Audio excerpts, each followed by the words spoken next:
Africa Content TV.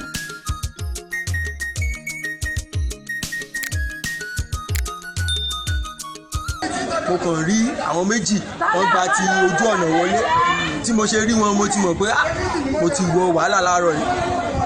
Nẹ́ẹ̀sì tí máa rí ìbọn lọ́wọ́ èèyàn kan then àdá lọ́wọ́ ẹnì kejì ẹ̀yìn tí máa padà báyìí mo ráwọn mẹ́rin míì with AK-47 mo wò pé wàhálà ti dé láàárọ̀ yìí.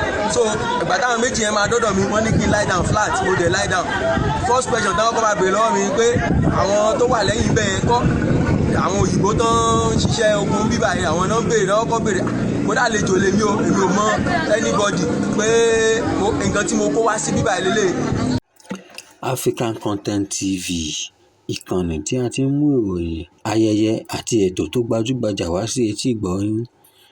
Tẹ́ ẹ bá ń wò wá nígbà àkọ́kọ́, ẹ bá wa subscribe, kẹ́ share, kẹ́ dẹ̀ like, kẹ́ wá tẹ notification láti máa rí latest update wa.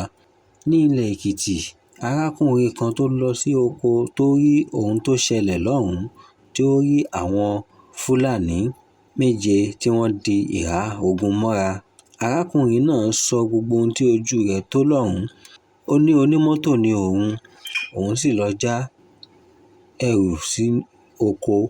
Níbẹ̀ lòun ti pàdé wọn tí wọ́n sì di òun mú.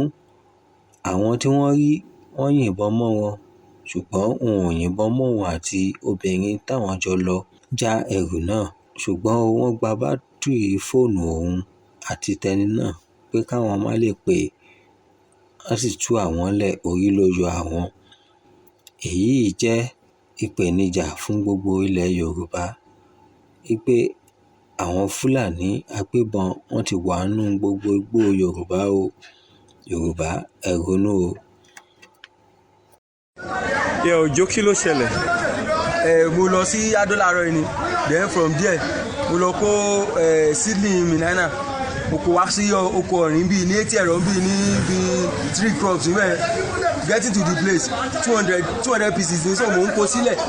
Mo kàn rí àwọn méjì wọ́n gba ti ojú ọ̀nà wọlé tí mo ṣe rí wọn mo ti mọ̀ pé mo ti wọ wàhálà láàárọ̀ yìí. Nẹ́ẹ̀sì tí máa rí ìbọn lọ́wọ́ èèyàn kan then àdá lọ́wọ́ ẹnì kejì ẹ̀yìn tí máa padà báyìí mo ráwọn mẹ́rin míì with AK-47 mo wò pé wàhálà ti dé láàárọ̀ yìí. So ìgbà táwọn méjì yẹn máa dọ́dọ̀ mi wọ́n ní kí n lie down flat mo dẹ̀ lie down. First question táwọn kọ́ máa béèrè lọ́wọ́ mi pé àwọn tó wà lẹ́yìn bẹ́ẹ̀ kọ́ àwọn òyìnbó tó ń ṣiṣẹ́ ogun bíbá yẹn àwọn náà ń béèrè lọ́wọ́ kọ́ béèrè kódà àlejò lèmi ò mọ anybody pé nǹkan tí mo kó wá sí bíbá yẹn lélẹ̀. Next question tó máa béèrè èló ló wà lọ́wọ́ mi ibo lówó wà mi ò lówó dání bọ̀ mo sáré wọnú mọ́tò mo dẹ̀ 4,500 tí mo pàdé bẹ̀rẹ̀ mo ní láti kó fún wọn mo ní láti spare our lives. So ìgbà tán dẹ̀ ṣe wọ́n ṣáà groom wọ́n lọ sókè lọ sósàlẹ̀ haúsá náà sọ mi ò dẹ̀ gba haúsá at the end of the day wọ́n ṣe release bullet kan nìyẹn gbà lẹ́ẹ̀sì báyìí wọ́n wá ní ok wọ́n ṣe kóra wọn nìyẹn tó ṣe lọ bọ̀ inú mọ́tò mi gbogbo inú mọ́tò náà ṣáàṣì àdẹ́ wọ́n yọ bátìrì fóònù mi wọ́n láti yọ bátìrì fóònù mi dẹ̀ wọ́n yọ bátìrì fóònù màmá náà in order not to call wọ́n dẹ̀ lọ. So àwọn tó ń bọ̀ látoko tán pàdé wọ́n release ìbọn sáwọn yẹn ọlọ́run ló ṣàwọn yẹn wọ́n ṣàráyè escape kó tó di pé wọ́n gba tọ̀nà oko lọ. They are 7 ìbọn méje then àdá pẹ̀lú èèyàn kan. Ìṣẹ̀lẹ̀ yẹn ṣẹ̀ṣẹ̀lẹ̀ ń sìn. Ó ṣẹ̀ṣẹ̀lẹ̀ láàárọ̀ yìí. Ní Wednesday 22 June 2022 ní Ọ̀rìn Èkìtì.